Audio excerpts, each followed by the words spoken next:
probably wouldn't be making any decisions about staff for the first 6 months.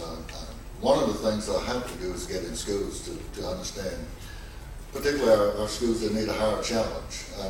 I have to get in there to understand what the issues are. I have to visit schools. Central office staffs, you have to get to know them. And again, you know, part of what I pride myself on is team building. And sometimes it doesn't work. But I certainly would like to get to know the central office staff personnel, to know what their strengths and weaknesses are, and to start building a team that can do what I've said I want done. First, I want people that are competent, and you know, the most important thing, I want people with the integrity to do this work, and everybody can't do this work. They don't have the integrity to do this work, and that's what I hope will happen. Now, having said that, I've gone through a year of torture before because I didn't have the right people around me.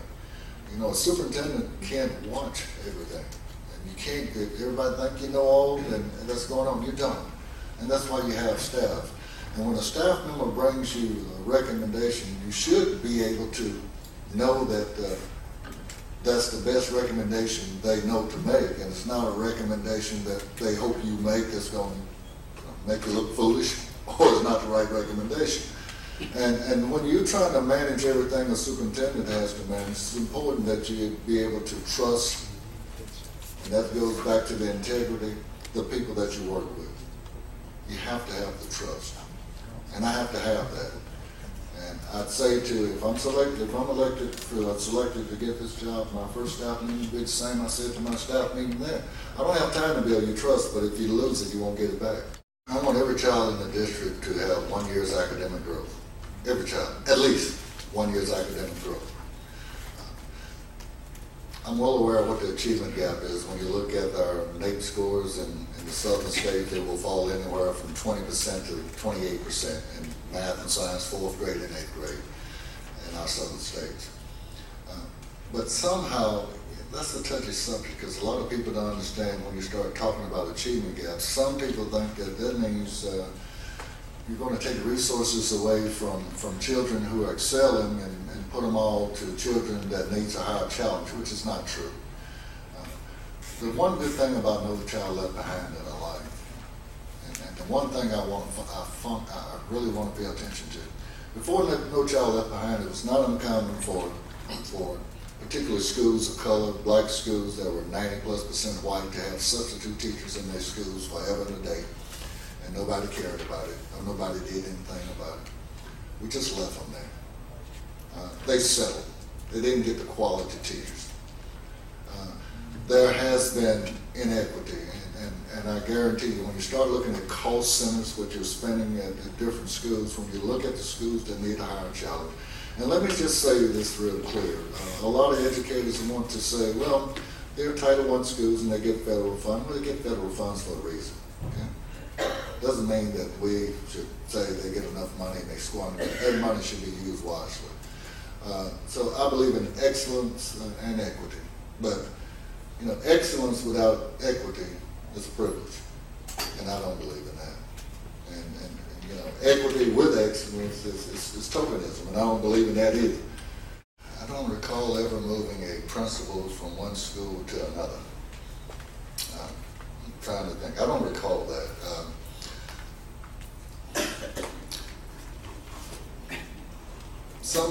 It may be that some principals are better suited for a community than others. Okay, but I think the key thing is when you're moving principals is competence.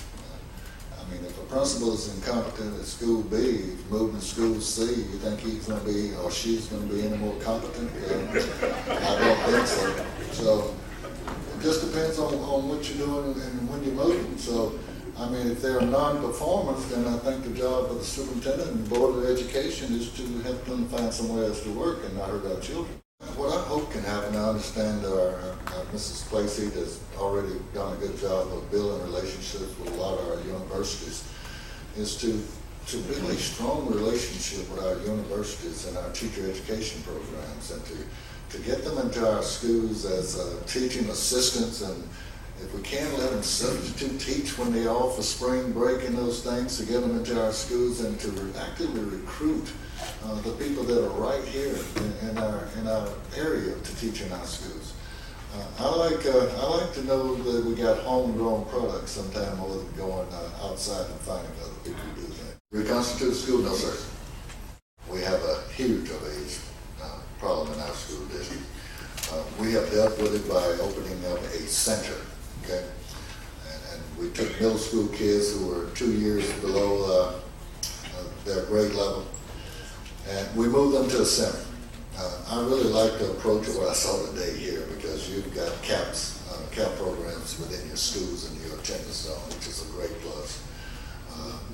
And what you have here, should be working, and certainly I applaud the Board of Education and the leadership of the superintendent for getting those programs implemented in the schools.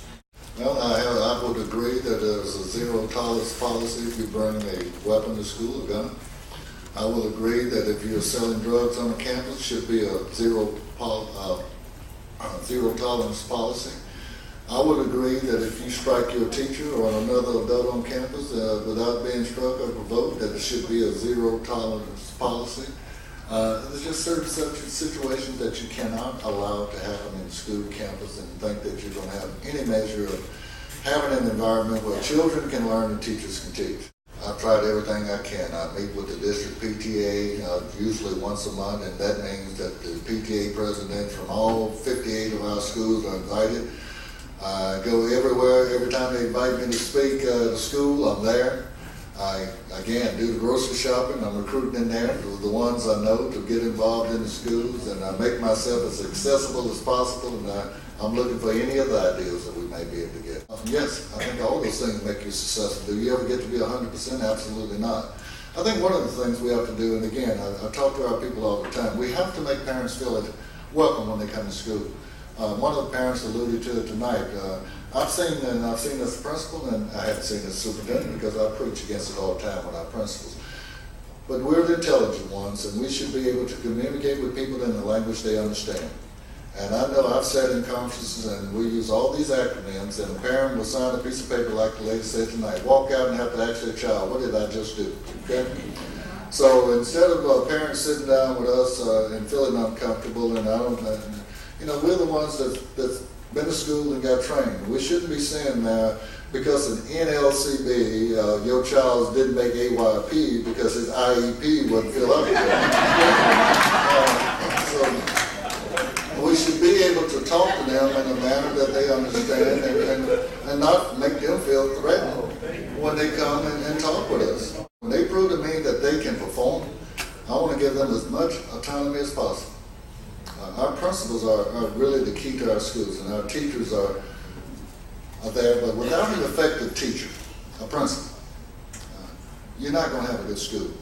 And what I would say, when we get a superstar as a principal, I just want to call them every now and then and say, what do you need? We're going to be their cheerleaders, we're going to be their supporters, we're going to try to get them what they need. But they don't need to have us sitting there going through the same things that we may need to go to at school, where we got an inexperienced principal who needs more support than our superstars. We reorganized, and I think you have a pretty good organizational system here.